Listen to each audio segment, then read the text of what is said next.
जय हिंद प्यारे साथियों, कैसे आप सभी लोग। आशा करता हूं कि आप सभी अच्छे होंगे, स्वस्थ होंगे और अच्छे से अपने पढ़ाई को कर रहेंगे। तो आज के क्लास में हम लेकर के आए क्लास 12th बायोलॉजी की 35 मोस्ट वीवीआई ऑब्जेक्टिव क्वेश्चन, जो कि आपके बोर्ड एग्जाम के लिए बहुत ही इंपॉर्टेंट होने वाला है। तो सभी स्टूडेंट इस क्लास में अंत तक बने रहिएगा और आप 1 बाय 1 प्रश्नों का आंसर भी लगाते चलिएगा। और क्लास के लास्ट में कमेंट में जरूर बताना है कि आज के क्लास में आप लोगों का कितना प्रश्न सही हुआ, ठीक है। और क्लास को लाइक और सब्सक्राइब भी करते चलिएगा। तो फिर शुरू करते हैं इस क्लास को। और इस क्लास का अपना पहला प्रश्न है कि मध्य चक्र पाई जाती है। कौन सी चक्र पूछ रहा है? मध्य चक्र। तो मध्य चक्र जो पाई जाती है जितने भी आपके नॉन प्राइमेट स्तनधारी, कौन सी पूछ रहा है दोस्त? मध्य चक्र। तो नॉन प्राइमेट स्तनधारी जितने भी जीव है, तो नॉन प्राइवेट में क्या सब आ जाएगा? जितने भी ये पालतू जानवर यानी गाय, भैंस, हाथी, घोड़ा, ये सब आपका किन में आ जाएगा? मध्य चक्र में। किन में दोस्त? मध्य चक्र में। यानी गाय में भी मध्य चक्र पाए जाते, भेड़, कुत्ता यानी बिल्ली, जो भी गधा, घोड़ा, ये सब में क्या पाया जाता है? आपका मध्य चक्र पाया जाता है। कौन सा चक्र दोस्त? मध्य चक्र। जितने भी नॉन प्राइमेट स्तनधारी सब में क्या पाया जाता है? मध्य चक्र। और जितने भी प्राइमेट स्तनधारी, कौन सी?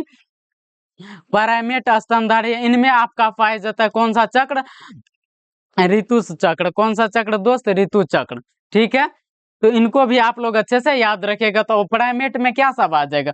इनमें आ जाएगा आपका पहले तो मानव यानी मनुष्य कह सकते हैं, और आपका आ जाएगा बंदर आ जाएगा, और इनके बाद चिंपैंजी। ये सब जो होते हैं ये आपका कौन सा कहलाता है? प्राइमेट स्तनधारी, जिनमें कि ऋतु चक्र पाया जाता है। कौन सा चक्र प्यारे बच्चों? ऋतु चक्र। लेकिन मध्य चक्र किन में पाया जाता है? आपका गाय, भैंस, घोड़ा, हाथी, बिल्ली, कुत्ता, ये सब जो है इनमें आपका पाया जाता है मध्य चक्र। कौन सा चक्र? जितने भी नॉन प्राइमेट स्तनधारी इनमें मध्य चक्र। तो इनको आप लोग अच्छे से याद रखिएगा, ठीक है। तो आपका ये जो है पहला नंबर का सही आंसर वो आपका ऑप्शन डी हो जाएगी, यानी इनमें से सभी में पाया जाता है आपका मध्य चक्र। तो एक नंबर का सही आंसर ऑप्शन ए हो जाएगा। क्या हो जाएगा प्यारे बच्चों? ऑप्शन ए बिल्कुल ही सही हो जाएगा। और आपका नेक्स्ट प्रश्न है कि द्विखंडन किसमें पाया जाता है? क्या प्रश्न प्यारे बच्चों? द्विखंडन किसमें पाया जाता है? तो द्विखंडन जो पाया जाता है ये आपका अमीबा में पाया जाता है, पैरामीशियम, यानी दोनों में। तो डी हो जाएगा आपका, अमीबा तथा पैरामीशियम दोनों में। तो आपका सही आंसर 2 नंबर का डी ही हो जाएगा। और आपका नेक्स्ट प्रश्न है कि मुकुलन द्वारा जनन। क्या है प्रश्न? मुकुलन द्वारा जनन किस में होता है? तो मुकुलन द्वारा जो जनन होता है ये आपका ईस्ट में होता है। किन में होता है प्यारे बच्चों? ईस्ट में पाया जाता है मुकुलन द्वारा जनन। तो आपका 3 नंबर का सही आंसर ऑप्शन ए हो जाएगा। क्या हो जाएगा प्यारे बच्चों? ए बिल्कुल ही सही हो जाएगा। और आपका 4 नंबर का प्रश्न है कि निम्नलिखित में से कौन सा जंतु उभयलिंगी नहीं है? तो उभयलिंगी नहीं है ये पूछा है। तो ये आपका जोंक भी ये आपका क्या है? उभयलिंगी जंतु होता है। केचुआ भी उभयलिंगी, फीताकृमि ये भी आपका उभयलिंगी जंतु ही है। लेकिन आपका घरेलू मक्खी ये उभयलिंगी जंतु नहीं है। तो आपका नहीं ही पूछा गया है, इसलिए 4 नंबर का जो सही आंसर है वो आपका ऑप्शन डी हो जाएगा। क्या हो जाएगा प्यारे बच्चों? ऑप्शन डी बिल्कुल ही सही हो जाएगा। और सभी स्टूडेंट इस क्लास को लाइक और सब्सक्राइब भी करते चलिएगा।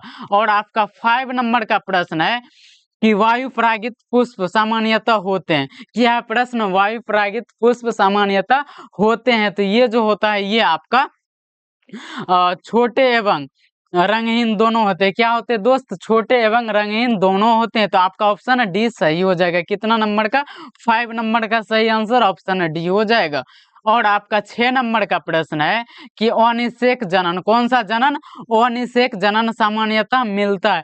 तो किन में मिलता है अनिषेक जनन? ये आपका अंगूर में, ग्रेप्स में। किन में दोस्त?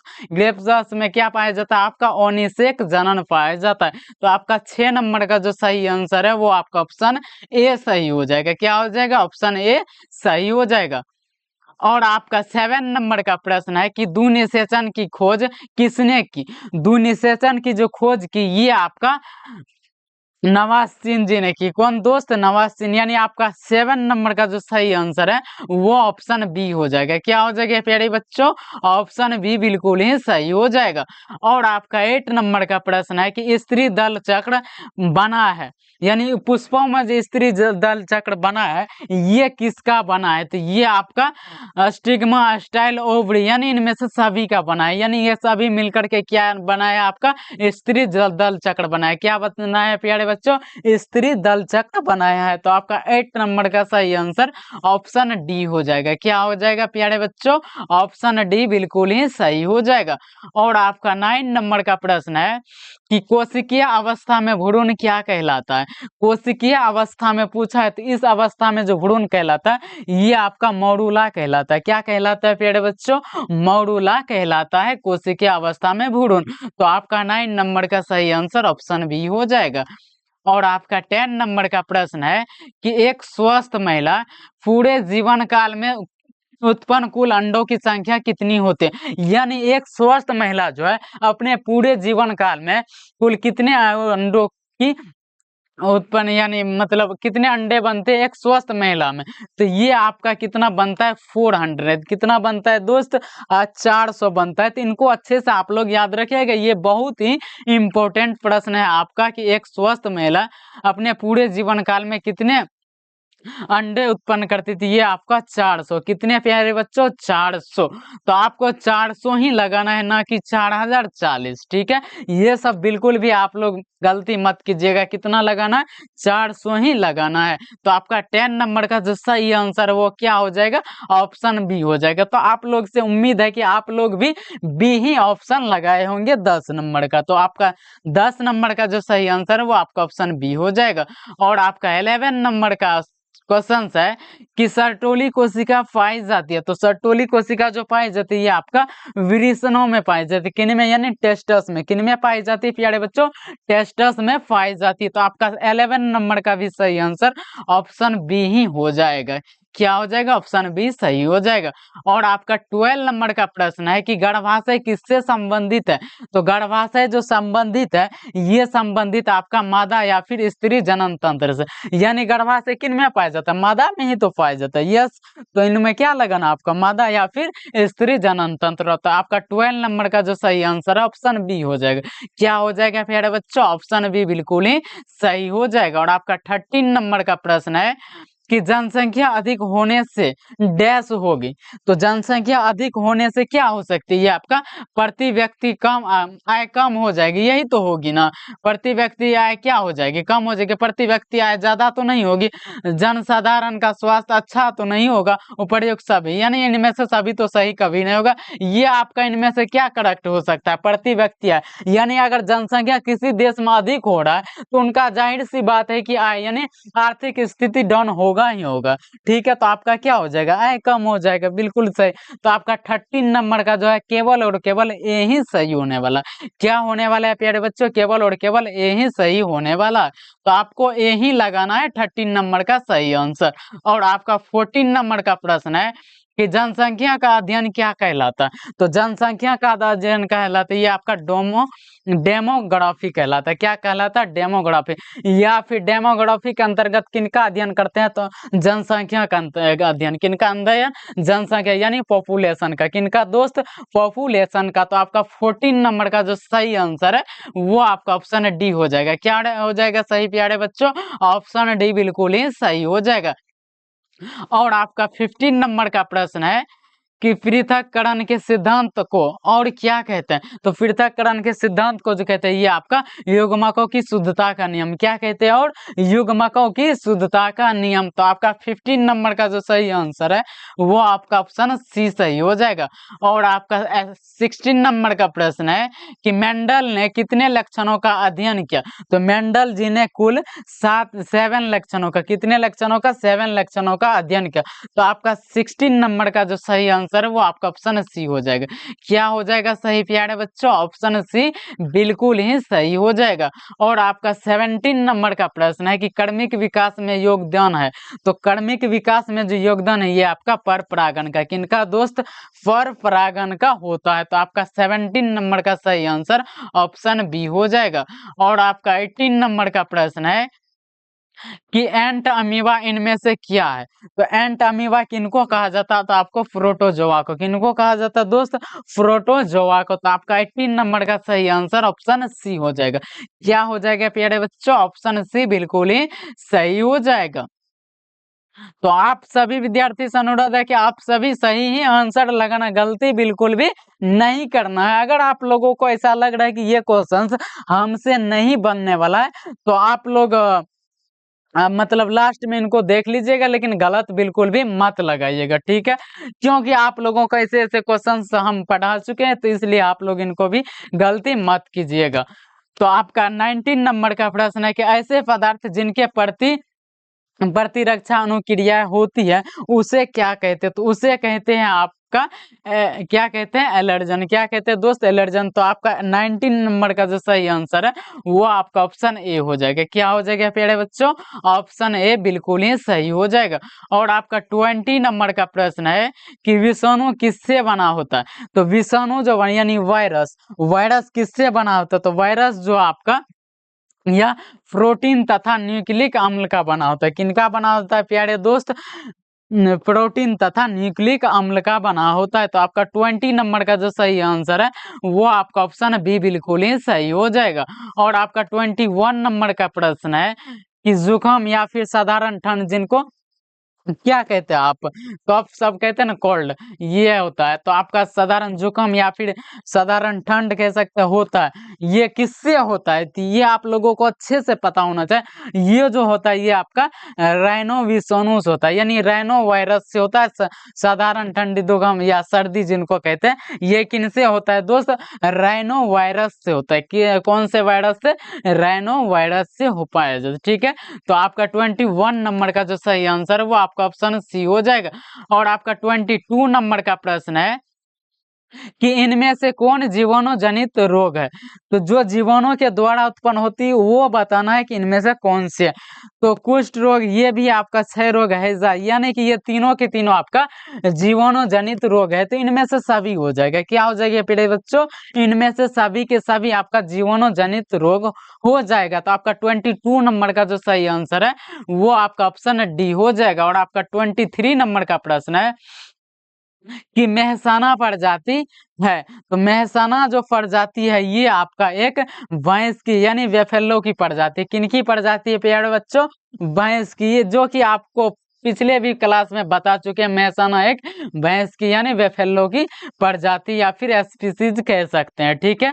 Mehsana is the species of buffalo, ये आप बोल सकते हैं इनको, ठीक है। तो आपका 23 नंबर का जो सही आंसर है वो आपका ऑप्शन बी हो जाएगा। और आपका 24 नंबर का प्रश्न है कि शराब उद्योग में किसमें दोस्त?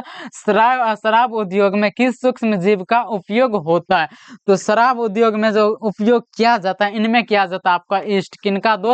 ईस्ट का प्रयोग किया जाता है। तो आपका 24 नंबर का सही आंसर ऑप्शन ए हो जाएगा। और आपका 25 नंबर का प्रश्न है कि मृदा में नाइट्रोजन किनमें दोस्त? सॉल में नाइट्रोजन स्थिरीकरण हेतु हम किसका प्रयोग कर सकते थे? इनमें जो प्रयोग कर सकते हैं हम लोग नील हरित बैक्टीरिया की कर सकते हैं। किनका प्यारे बच्चों? नील हरित बैक्टीरिया का उपयोग कर सकते हैं। तो आपका 25 नंबर का आंसर आप लोग खुद लगाइएगा क्या सही हो जाएगा। तो आपका ऑप्शन ए बिल्कुल ही सही हो जाएगा। और आपका 26 नंबर का प्रश्न है कि निम्न में से कौन, क्या है प्रश्न? निम्न में से कौन अकार्बनिक पदार्थों का प्रयोग करते हैं? तो अकार्बनिक पदार्थों का जो प्रयोग करते हैं वो आपका स्वपोषी करते हैं। कौन करते हैं दोस्त? स्वपोषी करते हैं। तो आपका 26 नंबर का सही आंसर ऑप्शन ए ही लगाना है आप सभी को, ठीक है। तो आपका 26 नंबर का जो सही आंसर आपका ऑप्शन ए हो जाएगा। और आपका 27 नंबर का प्रश्न है कि परिपक्व शुक्राणु के शीर्ष पर एक टोपी नुमा संरचना पाई जाती है उसे क्या कहते हैं? तो उसे जो कहा जाता है उनको एक्रोसोम बोला जाता है। यानी शुक्राणु जो होता है जो कि आपका एक मेल क्या है क्या कह सकते हैं इनको? आपका मेल में पाया जाता है ये शुक्राणु, ठीक है। यानी स्पर्म जिनको बोलते हैं, तो ये किन में पाया जाता है प्यारे बच्चों? मेल में पाया जाता है, आप सभी को पता ही होगा।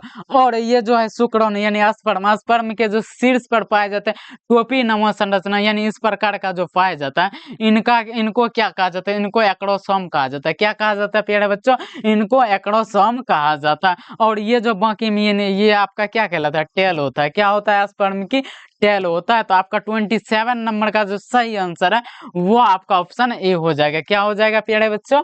ऑप्शन ए बिल्कुल ही सही हो जाएगा। और आपका 28 नंबर का प्रश्न है कि चरम समुदाय, कौन सी समुदाय? चरम समुदाय किस क्षेत्र में पाया जाता है? ये भी आपका रिपीट क्वेश्चन है, जो कि पिछले ही क्लास में बता चुके हैं कि चरम समुदाय जो है ये आपका एक संतुलित क्षेत्र में पाया जाता है। किस क्षेत्र में पाया जाता है प्यारे बच्चों? एक संतुलित क्षेत्र में पाया जाता है। तो आपका 28 नंबर का जो सही आंसर है वो आपका ऑप्शन ए हो जाएगा।